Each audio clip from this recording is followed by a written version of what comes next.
This podcast may contain explicit language.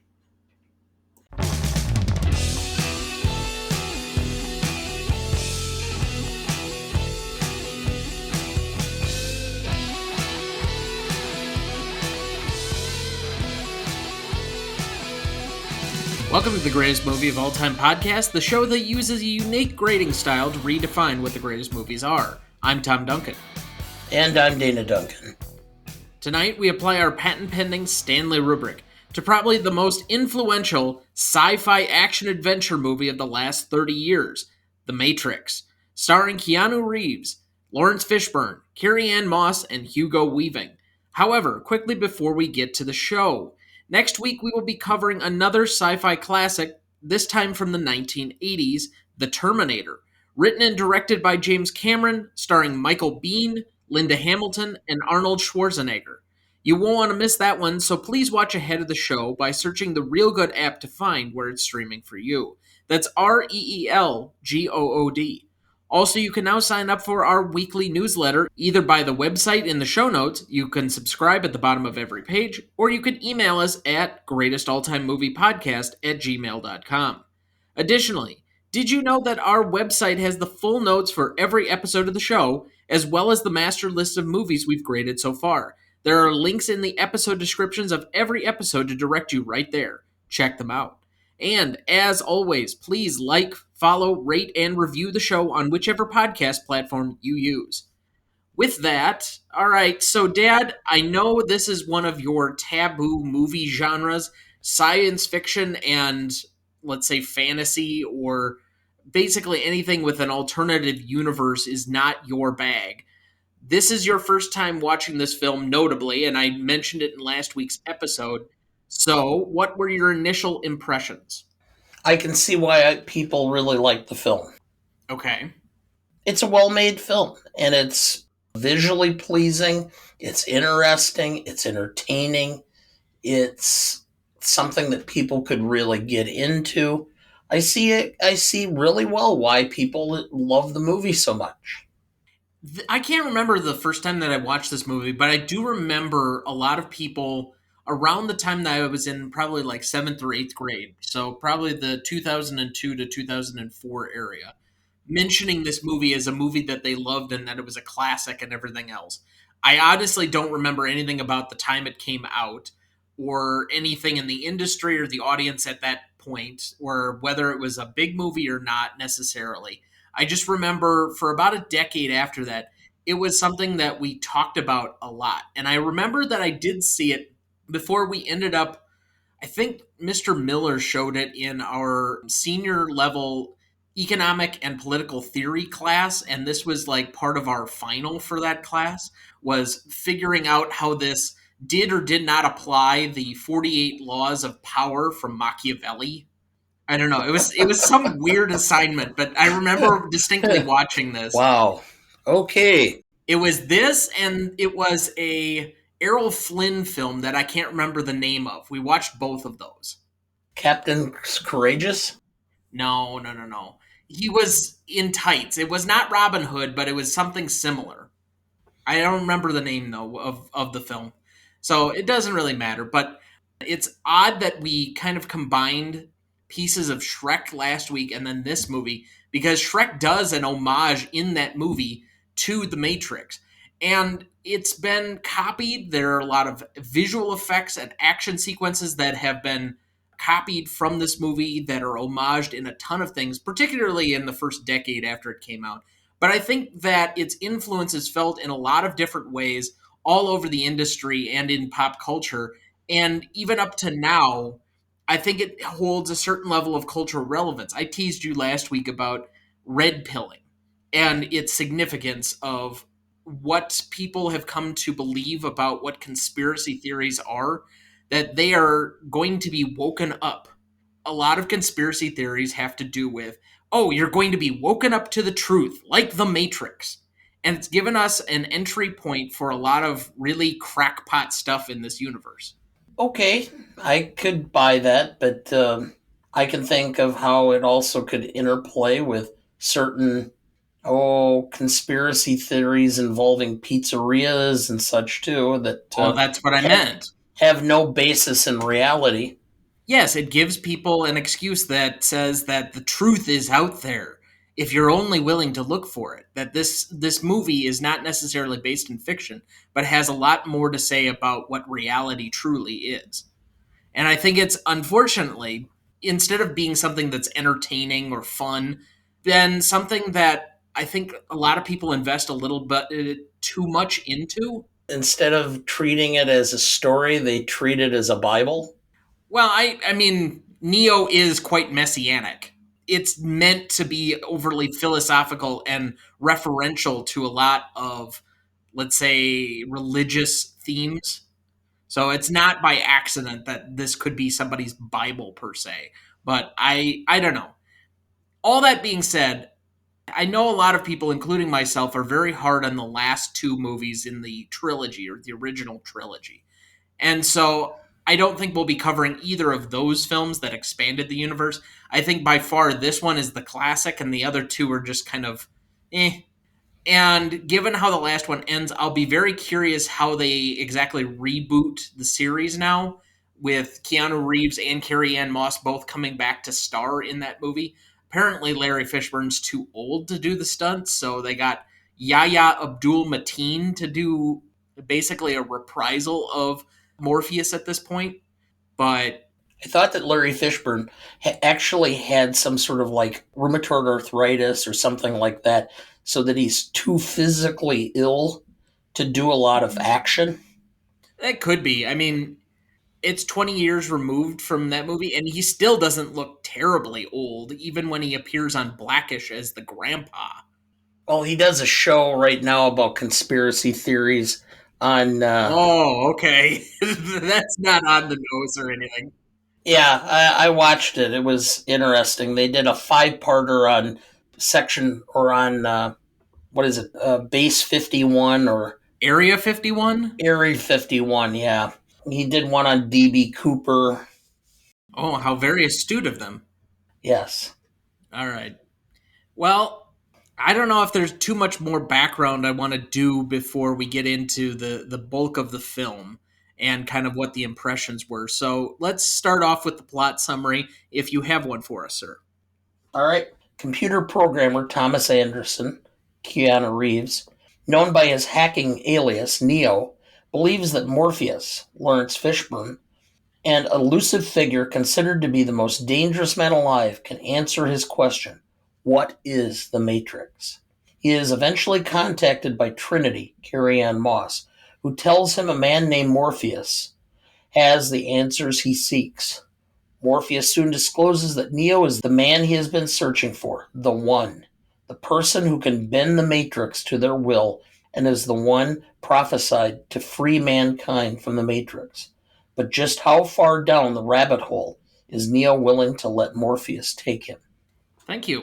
Cast for this movie: Keanu Reeves as Neo slash Thomas Anderson, Laurence Fishburne as Morpheus, Carrie Ann Moss as Trinity, Hugo Weaving as Agent Smith, Joe Pantoliano as Cypher, Marcus Chong as Tank, Anthony Ray Parker as Dozer, Julian Oranga as APOC.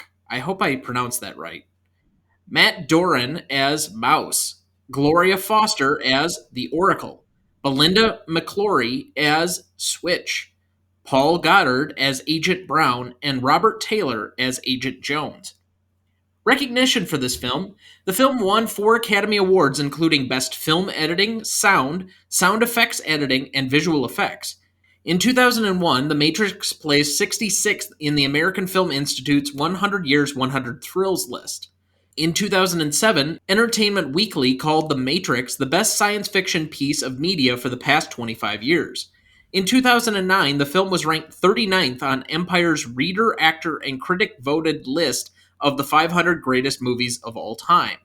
The Matrix was voted as the fourth best science fiction film in the 2011 list Best in Film, the Greatest Movies of Our Time, based on a poll conducted by ABC and People, the magazine.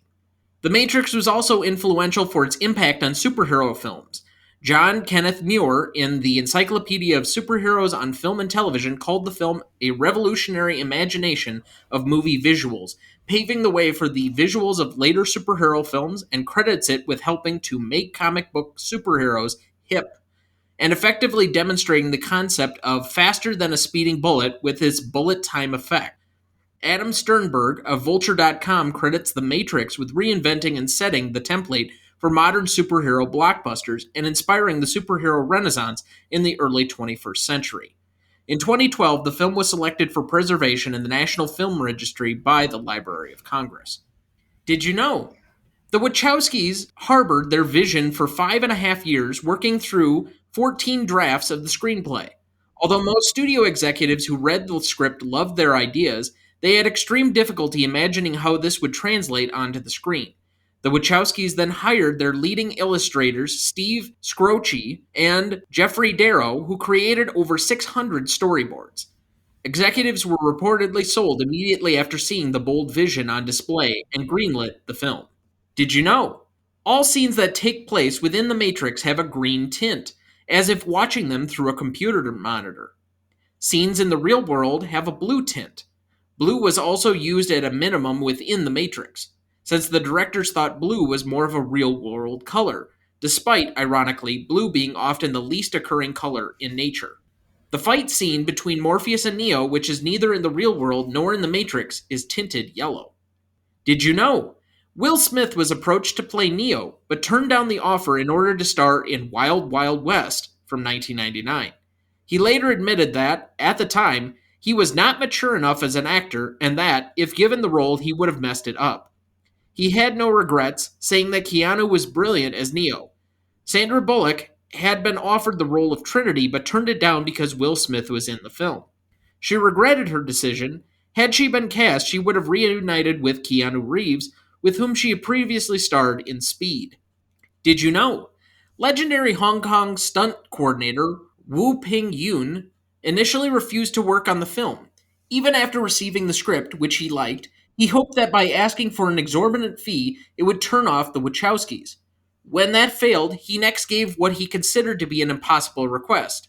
He'd agree only if he had complete control of the fights and that he be allowed to train the actors with his own team 4 months prior to shooting. The Wachowskis complied. Did you know? At the director's request, the actors and actresses were to be able to understand and explain The Matrix not only as a film, but a philosophy. Simulacra and simulation was required reading for most of the principal cast and crew. Keanu Reeves stated that the Wachowskis had him read simulacra and simulation, out of control, and evolutionary psychology even before they opened the script. Eventually, he was able to explain all the philosophical nuances involved. Carrie-Anne Moss commented that she had difficulty with this process. Did you know? Prior to the pre production, Keanu Reeves suffered a 2-level fusion of his cervical spine, which had begun to cause paralysis in his legs, requiring him to undergo neck surgery. He was still recovering by the time of pre production, but he insisted on training. Stunt coordinator Wu Ping Yun let him practice only punches and lighter moves. Reeves trained hard and even requested training on days off. However, the surgery left him unable to kick for 2 out of the 4 months of training. As a result, Reeves did not kick much in the film. Did you know? Carrie-Anne Moss performed the shots featuring Trinity at the beginning of the film and all the wire stunts throughout herself. Did you know? In the combat training program, before Neo spars with Morpheus, he rubs his nose with his thumb and finger, similar to Bruce Lee before he attacked his opponents. The move was improvised by Reeves. Did you know? By the middle of 2002, the famous bullet time sequence had been spoofed in over 20 different movies. Let's take a quick break and we will be right back. Thank you for rejoining us. All right, so Dad, what is this movie about, or how would you elevator pitch it? The alternative future of artificial intelligence.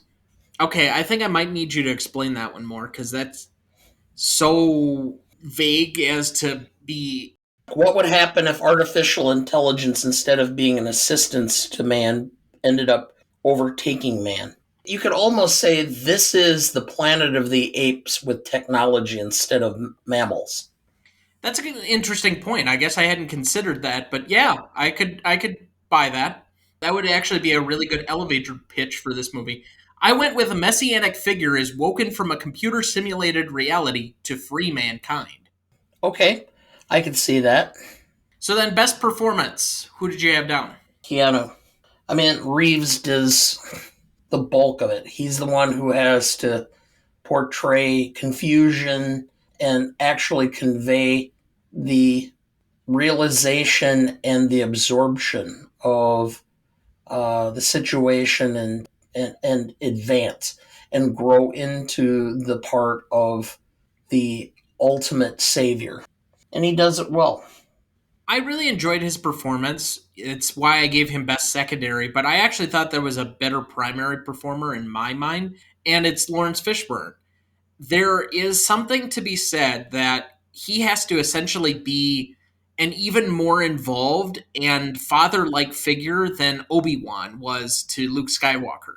I mean, if you think about it, Star Wars' structure is very similar to this, except that there isn't quite the age difference. Larry Fishburne and Keanu Reeves aren't terribly far apart in ages in the same way that Obi-Wan's like in his 60s or 70s, Alec Guinness at the time. And you had Mark Hamill in, I think, his early 20s. So you could definitely see the age difference. But from the amount of presence that Fishburne has to have on screen, that Morpheus seems to have all of the answers and in all of his explanations, it's also why I went with him for my most charismatic. He has to own the screen. You have to not only find him authoritative, but believable. And he has to make all of this make sense without being off putting. And I thought that was a terribly difficult, but excellently performed job by him. Okay, I can understand your statements. I guess to me, he did not have to exemplify the range of emotions that you would normally expect for somebody to be given a best performance. I think a lot of his was to be dark and mysterious and gruff and kind of like mumble your lines a little bit so that you sounded menacing. Sure, I can also see that, but there's a certain level of conviction that he has to have that he's trying to pull Neo along through the course of this movie. I mean, you go into the training fight. Why don't you stop trying to hit me and hit me? And he's just trying to poke and prod. And yet he's so convicted that Neo is the one, that he has to be the overarching figure within this entire thing that has such a singular focus on him being the one and being able to basically pull him along, pull him out of his shell and prove that he is, because this is the guy that's going to save mankind. I thought that that was actually a tougher job than acting confused, which frankly, I think Keanu Reeves has had that down since Bill and Ted. Okay. That being said, Keanu was my best secondary, and I did like the job that he did because it is a hero's journey, and you have to buy in to the hero for the hero's journey to work. You have to, at first, be kind of clueless to everything that's going on, and yet on the back end, also be willing to buy into everything and then have the conviction to take on Agent Smith at the end of the movie. And realistically, for me, the best part of the movie has always been after he dies and then he comes back. Yes, spoilers, people, but this is a 20-plus-year-old movie at this point. When he comes back and he has that Matrix moment, you could see him now being able to see the Matrix as the coded version as opposed to actual reality, and that he has gained this ability in a way that I don't think you would have necessarily gotten to any other way. And it's believable. You can buy into him. He's always been a good charismatic figure, but this promotes him as, I would say, maybe the action adventure, or excuse me, the action hero of my generation. Between Speed and this, and then the John Wick films, I don't know if there's anybody else that could lay claim to being the preeminent action hero of basically since the 80s. Okay. All right. I mean, Bruce Willis did some stuff in the 90s continuing on with Die Hard, but I don't think that he was like the star. And Schwarzenegger had kind of gone into politics by this point, and he hasn't really resurfaced. Stallone's kind of come back around a couple of times with a couple of new Rambo movies that nobody liked or wanted, or for that matter, a couple of Rocky movies that I thought actually were pretty decent, but okay. How about Tom Cruise? Yeah, okay, I could buy that. I mean, well, I guess Keanu and Tom Cruise probably are around the same age. Yeah, early 50s or mid 50s. I think Tom Cruise is pretty close to 60. I want to say Tom Cruise is a few months older than me. He very well could be. Tom Cruise is 59. Yes, he's a few months older than you. He was born in, or no, he's a year and a half older than you. He was July of 62. Okay. Yeah, Keanu's 57. He was September of 64. And he was born in Lebanon. I don't know. Tom Cruise's real name is Tom Cruise Mapplethorpe. Okay. And his parents were actual CIA operatives, covert operatives. I don't know. I actually think Tom Thorpe could have actually been a pretty good stage name. Tom Cruise is its own thing, but Tom Thorpe isn't bad. Got the alliteration in there. Anyway, who did you go with your best secondary performance? Carrie-Anne Moss. I thought she did a really nice job of playing what I think is a rather difficult part. She's a total badass throughout the film, and her role ultimately is to protect the one and to say that her whole purpose is to fall in love with him. Only in the 90s could Hollywood do something so meaningful for women's roles. I don't know. We've already proven that the 80s was pretty bad, too. Well, we won't even discuss that. All right. And I gave Larry Fishburne my most charismatic. Again, I think it's just a presence on screen that even in the scenes with Neo, he's the predominant figure that you focus on. And to me, that's charismatic. Who did you have down? I had Reeves. I just, and was trying to remember. He was in a film playing himself and almost making fun of himself, and I can't remember what film it was. It was a recent Netflix film called Call Me Maybe, or excuse me, Be My Maybe. That's what it was. Call Me Maybe is a song. We don't need to get into that. But anyway. Yeah, and he's making fun of himself because he's taking, well, this is just one John Wick check. And to me, that's what makes him so charismatic because he's this kind of guy that you feel like he's approachable. He's a big Hollywood star, but he's someone that I think most people would not have a problem going up to and saying, "Hey, Keanu, hey," and feeling like they had a connection with him.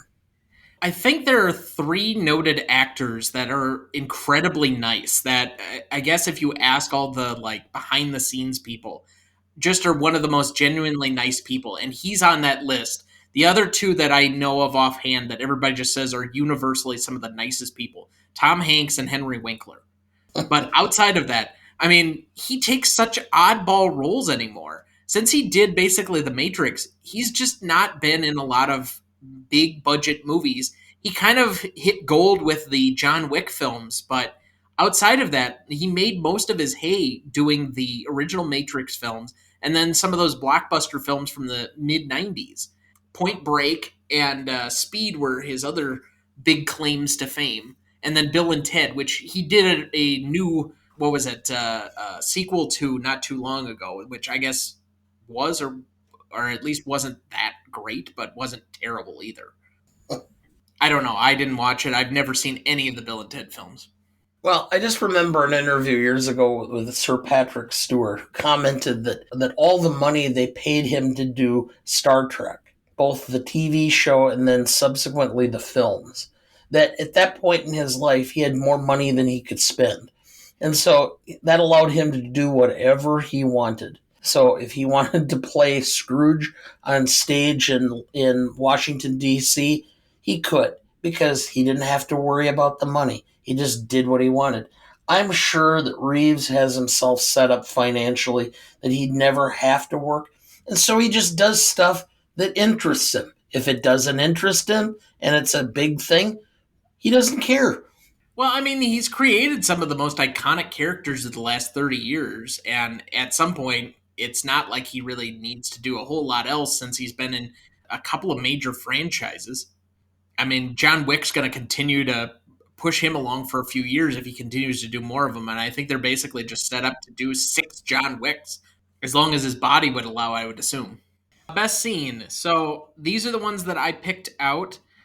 The opening with Trinity escaping, that leap through the window down the stairs, and kind of the chase of all of that, it really introduces you. I think that a lot of great action movies, and you could see this in a lot of Michael Mann films. You can see this in most of the Mission Impossible films, most of the James Bond films. Basically, every great action movie has to have a good, high paced opening scene that kind of takes you into the movie and says, all right, we're now starting, and here's the momentum pushing you forward.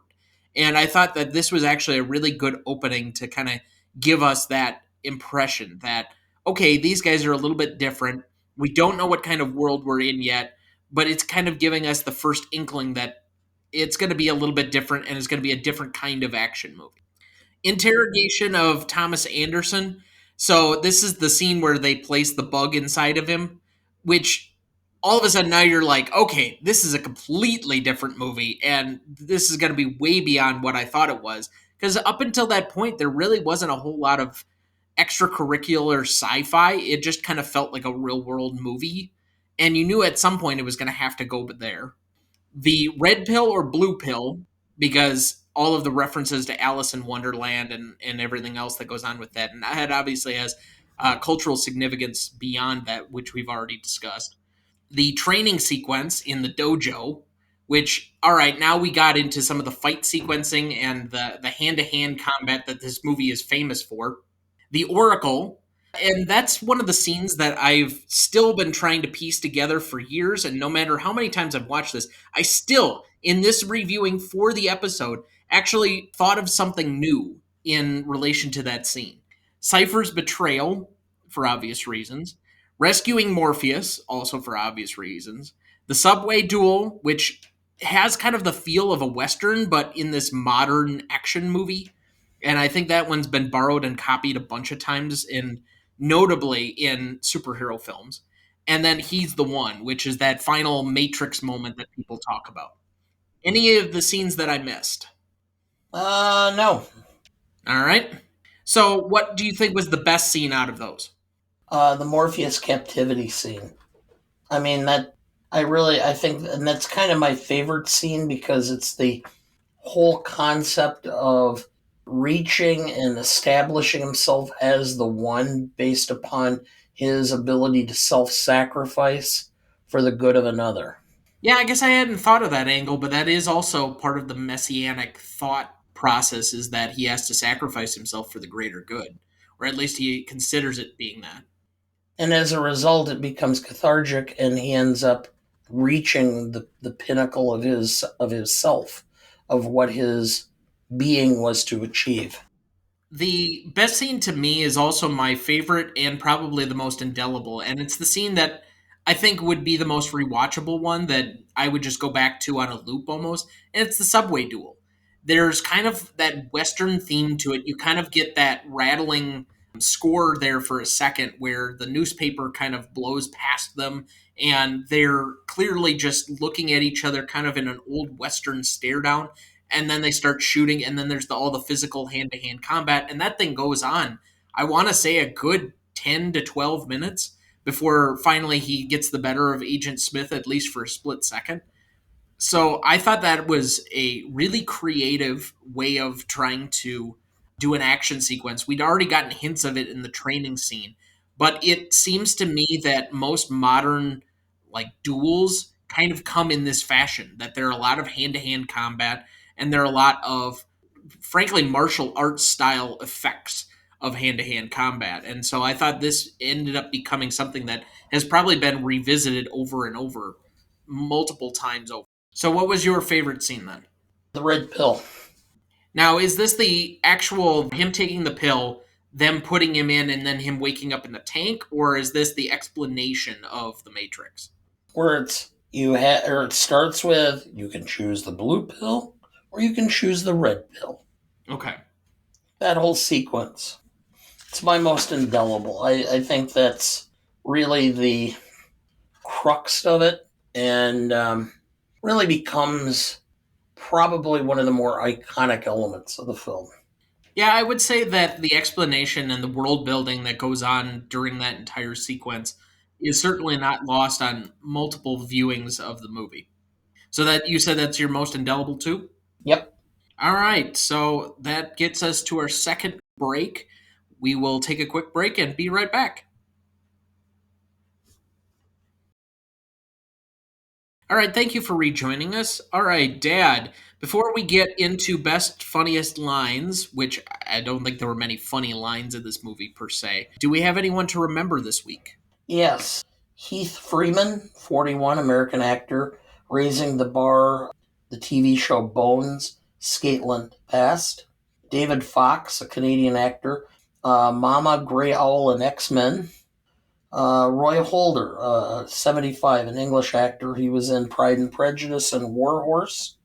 Jerry Douglas, who was, well, at least to a lot of people, was a big star in The Young and the Restless, but had done several films as well earlier in his career. Henry Wolfe, 91, he was a British actor who was in The Bed's Sitting Room, the Rocky Horror Picture Show, and Gorky Park. I don't really have much of a relationship with any of these particular actors, but Heath Freeman, I guess, was also on NCIS. So both of my sisters have a show that he was on. I'm not sure if they know it, that he passed away. Yeah, I don't know. I'll have So to mention 41 it. is awfully young though, and No cause of death was noted. yeah, they apparently found him dead in his home. So that always leads to some speculation that I won't get into on this program, but unfortunate nonetheless.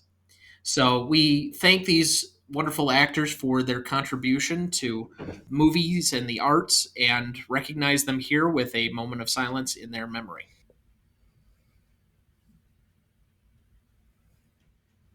Thank you. All right, best lines, funniest lines. What do you have down first?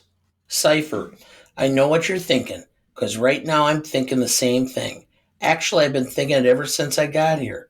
Why, oh, why didn't I take the blue pill? We need guns. Lots of guns.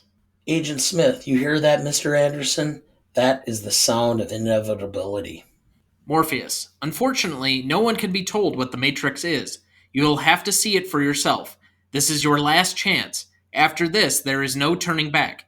You take the blue pill, the story ends. You wake up in your bed and believe whatever you want to believe. You take the red pill, you stay in Wonderland, and I show you how deep the rabbit hole goes. Morpheus, let me tell you why you're here. You are here because you know something. What you know, you can't explain, but you feel it. Neo and Morpheus. I thought it wasn't real. Your mind makes it real. Morpheus, fate, it seems, is not without a sense of irony. If real is what you can feel, smell, taste, and see, then real is simply electrical signals interpreted by your brain. Morpheus, remember, all I'm offering is the truth, nothing more. Agent Smith, I'd like to share a revelation that I've had during my time here. It came to me when I tried to classify your species, and I realized that you're not actually mammals. Every mammal on this planet instinctively develops a natural equilibrium with the surrounding environment, but you humans do not. You move to an area and you multiply and multiply until every natural resource is consumed, and the only way you can survive is to spread to another area. There is another organism on this planet that follows the same pattern. Do you know what it is? A virus. Human beings are a disease, a cancer of this planet. You're a plague, and we are the cure. You have any others? Trinity, the answer is out there, Neo, and it's looking for you, and it will find you if you want it to. So you've been asking me for a while now what my final line for next season is going to be, but this is one that I actually considered for this season. Neo, I know you're out there. I can feel you now. I know that you're afraid. You're afraid of us. You're afraid of change. I don't know the future, I didn't come here to tell you how this is going to end. I came here to tell you how it's going to begin. I'm going to hang up this phone, and then I'm going to show these people what you don't want them to see. I'm going to show them a world without you. A world without rules and controls, without borders or boundaries, a world where anything is possible. Where we go from there is a choice I leave to you. Any others? Nope. All right, then it's Stanley Rubric time. Legacy is up first. You want to go or you want me to start? Go ahead. It's more your film than mine. I think that this has a significant impact on where movies have gone, specifically action movies and anything that has visual effects over the last 20 or 30 years. And I think it's touched just about every film in that genre, from hand to hand combat and the editing and cutting of that, to how you do wire stunts, to how you just basically do the very blocking and tackling that has become the basics of every action adventure movie. And it promoted certain stars that have been through the course of other action movies. There would not be a John Wick without The Matrix and Keanu Reeves basically being this action hero. You would not have multiple movies of this franchise and then have people clamoring to have it come back here in another few weeks for a movie that I don't think anybody necessarily asked for or wanted, but got excited about when all of a sudden there was going to be a new one. I think this is a five from the industry. From the audience side of it, I would say that this movie was incredibly influential and it's a classic. I think just about everybody in my generation has seen it and knows exactly when you do the bullet time freeze frames, the in real time where the bullets are literally rifling in midair. Everybody knows what that is and what that represents. But is this a film that is in such a popular consciousness that it's like one of the top movies of the last 20 years? Probably for me, but I can't say that of everybody in the audience. I think it has a significant impact on, like we said, conspiracy theories, or now that simulation theory is a big thing. Everybody always references, oh, we could be in the Matrix, and it's a computer simulation by somebody else, and we're just all plugged into this thing. I mean, that's become a staple of normal reality now, is that, oh, we could always just be in that. So from an audience standpoint, I think it's high, but I don't think it's the highest. So I went with a 4.5. It ends up in a 9.5 for me. I think it's got a sweet spot, which is about your generation, maybe a little older, and a little. I suppose. I guess I hadn't necessarily considered past. Yeah, so my generation is familiar with it. They may have seen it. There may be some that like it, but it's not something that we definitely have a relationship to. And I have some question as to whether those in their early 20s have the same relationship with the film as well. I think they do, but it's not as significant. So for that reason, I went with a five for industry because I agree with everything you said there. But I actually thought a 3.5 for legacy for the public is appropriate because it has that sweet spot where it's extremely impactful as far as legacy to a generation. But the generation before and the generation after, I don't think it has quite the same significance. I think you could possibly be right, and so it makes sense. So that's an 8.5 overall for you, for a 9 average between us. Impact significance. I'll go first on this one. I think that this had a significant impact in the industry because I think it did have a lot of ramifications for things at that time and how movies were done and the genre it was involved in. So I can't give it a complete because, again, this was a rather unique film. It's not like they would clone aspects of it. It wasn't like this created a whole series of films about an alternative universe unless you want to consider the whole Marvel universe as a separate entity. And simply because that's feasible, I actually went with a 4.5 for that.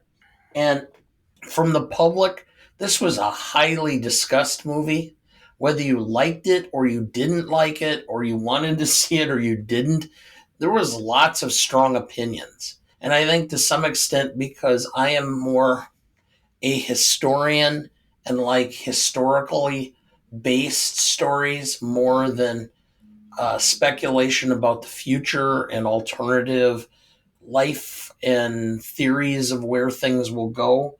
I think that's probably why I didn't see it. To be honest, if people would have just said, hey, it's a great film, it's fun to go watch, don't read too much into it, I think I would have had a better feeling about going to see it than the alternative, which is, oh my God, this is so blowing of my mind. I'm like, oh, and I'm like, ugh, sure. So I went with a 4 for that simply because of the dichotomy. There was this whole sect of people who did not really want to run out and see the film So you've now because, said three different numbers, and I have to track your overall score. So what excuse is it? me, You started off saying it was a 5 for the industry, and then yes, you said something about a 4.5, and now you've given a 4. all right, my mistake.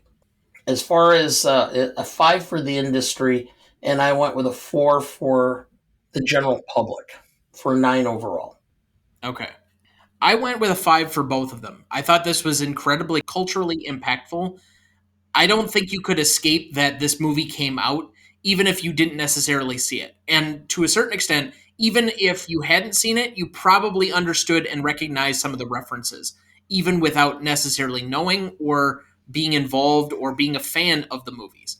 So just knowing and being a part of the cultural impact of the time, I thought that also from an industry standpoint, this might be the most influential visual effects and sci-fi movie, second maybe only to Star Wars, as far as how the movie genre moved forward with action sequencing, with visual effects, with fight sequencing, all of that having to do with this movie. And if you want to place it on where action movies and superhero movies went, you had at least a few different influential ones right after this that took a lot of the same effects and used them. I would point directly to like the X-Men movies that came out shortly after this as being directly in the shadow of something like this movie. So I went with a 5 for both, 10 overall, and your 9 makes that a 9.5 average between us. Novelty. For me, this is a straight 10. I don't even think I need to make much of an argument. This is one of the most unique films and worlds that I think has ever been built. While it does borrow from AI is going to eventually destroy us, and I don't think that was necessarily new. That's been basically written about since probably Jules Verne. I still think that they did it in a new and provocative way, that humans have become batteries essentially for the machines to survive, and then used a simulation theory that I don't think had been put on camera before in such a way, and then made it entertaining, combining with all of the shooting visual effects and the gunplay, and then all the martial arts style hand to hand combat with the wire stunting. This is a one of one. This was a complete unicorn at the time and has continued to be. That makes it why it was influential on all of these other films that came after it. So for me, this is a 10. I gave it a 10. I couldn't think of anything that was anywhere close. Maybe the underlying concept, as you indicated, with artificial intelligence, but it went a whole new different or direction and completely unique. And I couldn't think of anything. I mean, other than the fact that I started to talk about artificial intelligence just being basically a revamping of the Planet of the Apes, but even that might be a stretch. So I gave it a 10. I think it's more of a similar thing that people of your generation could easily point to and recognize, okay, it's kind of similar from a structural standpoint, or at least in concept. And so I can use that to borrow and understand where this is coming from. And yet it separates itself through the amount of things that are going on and a lot of the concepts that you need in order to grasp what this is. Because this is from the digital computer age. Yes, the primitive version of the digital computer age. I think we'd only had the accessible internet to everybody for about 2 or 3 years at this point. So it wasn't like it was this giant thing that everybody understood. it plays much differently in today's universe where the internet is so intertwined in every moment of our lives. But I wonder if something like The Matrix came out now, how that would be influenced with how we interact with social media and the rest of it. That's why I'm curious to see where they went with this new film and how they conceptualize a more modernized Matrix world or universe. It's run by Zuckerberg. Well, I mean, that wouldn't be necessarily far off, at least in my opinion. The only things I think you could tick back against this is that it borrows from the religious philosophical traditions that we have. We talk about him being a messianic figure. I think that this movie works because you have to borrow on some of the religious traditions that you already have in place. So when you talk about somebody being the one who can save mankind, at least in the Western canon, that is something relatable and you don't really have to use to explain, and uses as something that you can put forth as an idea so that people don't necessarily get lost. This is a completely religious story because what is the basis of all, well, at least the three largest religions: Christianity, Muslim, and Judaism. All right, You mean Islam? Islam, excuse me, and Judaism. It's the idea or concept of original sin against God, ultimately by our own sin destroying ourselves. And that's what this concept is. We've gotten to the point where we ultimately created something ourselves to further destroy us. Yeah, it's our own ego and pride that's somehow fighting back against our own principles, or excuse me, basically trying to kill us. Yeah. So to that extent, that's how I would go. That would be the only potential step down, but it's so far to the highest level of a 10, I can't even mark it down for that. I know, I'm just trying to at least give the alternative since both of us went for a 10. Classicness, I'll let you lead. As I indicated, I give it a point down because, yes, the woman's role is to be a badass, but ultimately to fall in love with the one and to help lead him and save him and to support him. And just the traditional female role, I went down to an 8.5 for that one primary reason. Okay. I went 1 point down from my number 7 that I usually start at for all the Really? modern. Hold on. For all the modern conspiracy and QAnon linkages that this seems to have inspired, but the action, choreography, effects, influence, philosophy, etc., that are still almost all up to date, I have to give it almost the full points up. So if you go up to the top and you just start from a 10, then work back the point because of its unfortunate history in modern culture. And I'll also give it a slight half point off because every time I see like old cell phones in any type of movie, like an old flip phone or like a really old Windows or Mac computer, it just is so weird and off putting. Like it's a complete relic that I have to kind of give it just a little bit of that because that always takes me a slight bit out of the film. I ended up at the same 8.5. Well, at least you can say that you didn't hear dial up. I thought there was at one point in this. I didn't remember it, but okay. I think it's really early on, like when you find Neo is sleeping at his computer. But anyway, it doesn't matter. All right, rewatchability. Since this one was more of a favorite, this is one I watch probably once or twice a year, almost pretty regularly. I come back to this film a lot. Like I said, I like finding new things in this film. It's a very easily rewatchable film. I can't remember the last time I watched either of the sequels to this movie, but I certainly do regularly watch this one and basically just discount that the other two exist, although I will have to recognize them here upcoming with a new sequel. But I don't know. This is not one of my elite favorites, the ones that I really love and that I really go back to, the ones that I quote all the time, but it's pretty damn close. So I'm going to end up at a 9.5. All right. I will have a different number Really? by a significant portion. When I was thinking about this, I was trying to think what are the movies that I would never rewatch. Revolutionary Road with DiCaprio and Wow, are you really going that far? yes, and Kate Winslet. That would be a point 25 because we don't have zero. We can have zero. Why not? Well, I suppose that would be about where it would be is a zero to But me. I so, mean, but hold on. So Revolutionary Road and like again, zero is pretty much reserved for Birth of a Nation on just about everything. okay, so all right, so if I give Birth of a Nation a zero, all right, And Revolutionary Road a Revolutionary point Road is a two point five. 5, all right, So where is and this? Moulin Rouge is about a 1. So no, So this is and basically Saint where El, your pain tolerance yes, is. Saint Elmo's Fire is a 1.5. You're gonna get comments from your regular listener for that one, I'm sure. I mean, I'm naming the 3 films that one film I never finished, and the other 2 I almost walked out on.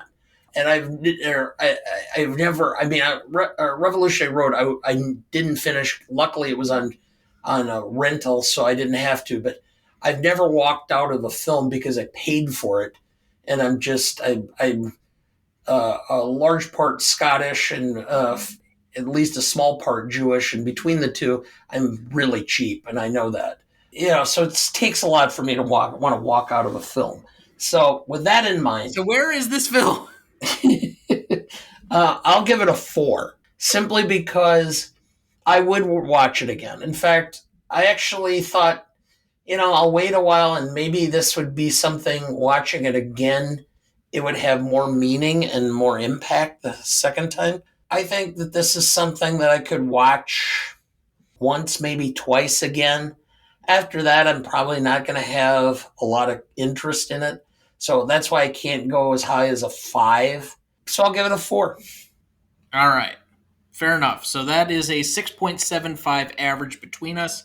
So, with the audience score, we had a 91% for Google users and 85% for Rotten Tomato users. I would have thought for sure that would have been higher, but that's the score.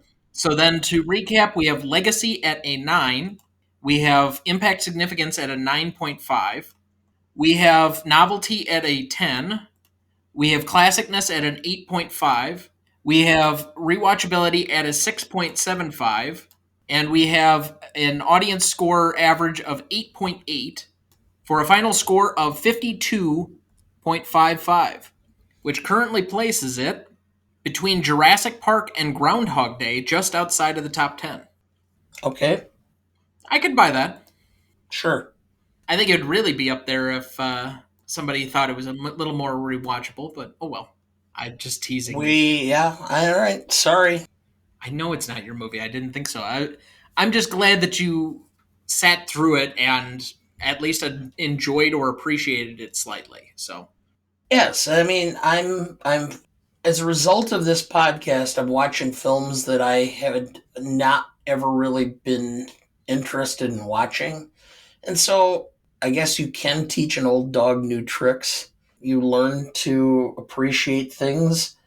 And, as I've studied films and filmmaking and the concepts of films and what's involved, I've developed a new appreciation. It may not be something that I would consider my favorite, but I can appreciate what was involved and how it was done and the quality involved.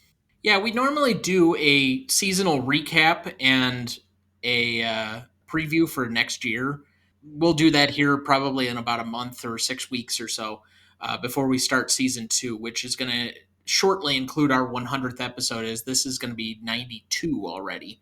But that being said, I think there are at least two notable things. I got you to watch The Matrix, and you actually thought Jim Carrey had a good performance in a movie. Yes, it's going to be a stretch if you're going to make me watch the Blue People. Oh, that's coming, my friend. That's coming. And you know they have sex with their braids? uh, Oh, I wanted to get that one in there. Yeah, anyway. All right, remaining questions for this.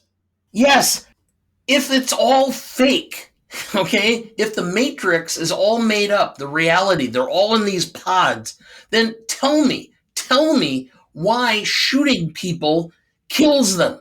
Wouldn't you just the solving of the Matrix is where you can train or accept in your mind that it's fake so that the bullets pass through you. That's how you solve the Matrix, where you come to the realization that it's fake and that it can't hurt you. See, I'm not sure that's necessarily true because they're plugged in a way that has neural control over them. And you do have people that live and die within the Matrix without ever knowing they're in the Matrix. And they already said they intravenously feed the dead to the living, like they liquefy them. So I think there is concepts or background language to it, but yes, I think it has been one of the more troubling things. It's also the line that I read before. Your mind makes it real, and the body cannot live without the mind. They use that as somehow a be all end all of this film, and I'm not sure it really works in the world building, but you kind of just have to look past it in order for the true physics of this world to exist the way they want them to. That was the biggest problem I had with the film because I'm going, well, if it's not real, why do you care if they're shooting at you? I didn't get the concept.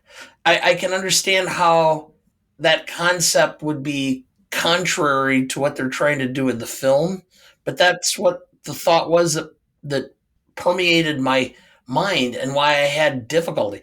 I'll admit I had to break this up into two parts because the first part I watched it and I'm kind of getting to this point where it reaches about I don't know about 40% of the film in, and I had to take a break because I'm going. I don't understand the concept and I can't understand exactly why it's going this way when all you have to do is establish kind of that it doesn't really exist. And once your body follows the mind that you come to the conclusion that it's all not real, then it really doesn't matter. And I had to finally kind of go, all right, that's not where they want me to go with this. So now I'll watch it and just accept the reality they're establishing. And so then I finished the film and it made a lot more sense and was much easier for me to digest. Both of my remaining questions are also world building issues. The first of which, if the agents are fast enough to dodge bullets, how can they not catch up to people running on foot? Yeah, okay. I mean, every time you do what you do when, or what we do when we see an agent, you run. Okay, and the agents, despite their superhuman abilities, have no ability to catch up to you on foot. It just seems oddly asinine to me. The other one to me, it's a two-person job to take you in and out of the matrix because somebody has to control the thing in the back of your head. Somebody has to both plug you in and unplug you. And every time you see somebody coming in and out of the matrix, Tank or Dozer or somebody else is taking the big long spike thing that they put into your neural passages out of your head. Okay? If that's the case, and it's a two-person job to get you in and out of the Matrix, how did Joe Pantoliano get into the Matrix to meet with the agents without anybody else knowing? It's the part that's always bothered me about this movie. Yeah, okay. There are some plot holes. Yeah, and I mean, there are even more in the other two movies because they're even less well constructed, but I don't know. Anyway, it just, it bugged me. Regardless, do you have any others? Nope, All right, final thoughts for the week. not a lot. I mean, 92 episodes. Boy, that's actually quite a bit.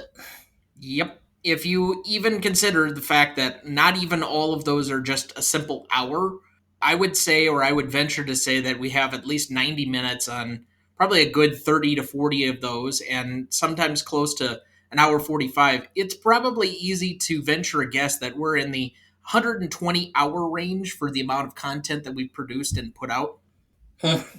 Well, I just hope people continue to enjoy it, and I hope they recommend it to other people who might continue or might enjoy it in the future. So, but it's been fun up to now, that's for sure. Yeah, we have a lot of things coming up. We've already released our schedule upcoming. As I said, we're doing the Terminator next week, and I'll get to that here again in a second. And then we have our holiday movies after that, which I'm looking forward to as well, to kind of end up the year. And then some personal choices before we get to our special 100th episode. Yep. I guess we haven't really planned any guests for the 100th episode either, though. And I don't know if anybody would necessarily be interested in that particular choice, but I don't know. We'll see. Yeah. Well, this is my life. It always will be. There's nothing else, just us and the microphones, and those wonderful people out there in the dark. All right, Mr. DeMille, I'm ready for my close-up. Next week, we will be covering another sci-fi classic from the 1980s, The Terminator, written and directed by James Cameron, starring Michael Biehn, Linda Hamilton, and Arnold Schwarzenegger. You won't want to miss that one, so please watch ahead of the show by searching the Real Good app to find where it's streaming for you. That's REELGOOD. Please like, follow, rate, and review, or whatever on whichever platform you have so that more can join in on our fun. You can also email the show at greatestalltimemoviepodcast@gmail.com, find us on Instagram at gmodepodcast, or find us on Twitter at gmodepodcast. The Greatest Movie of All Time is a production of Ronnie Duncan Studios. Our show is mixed, edited, and written by Thomas Duncan. Our music is thanks to Purple Planet Music. Our technical provider and distributor is Captivate FM.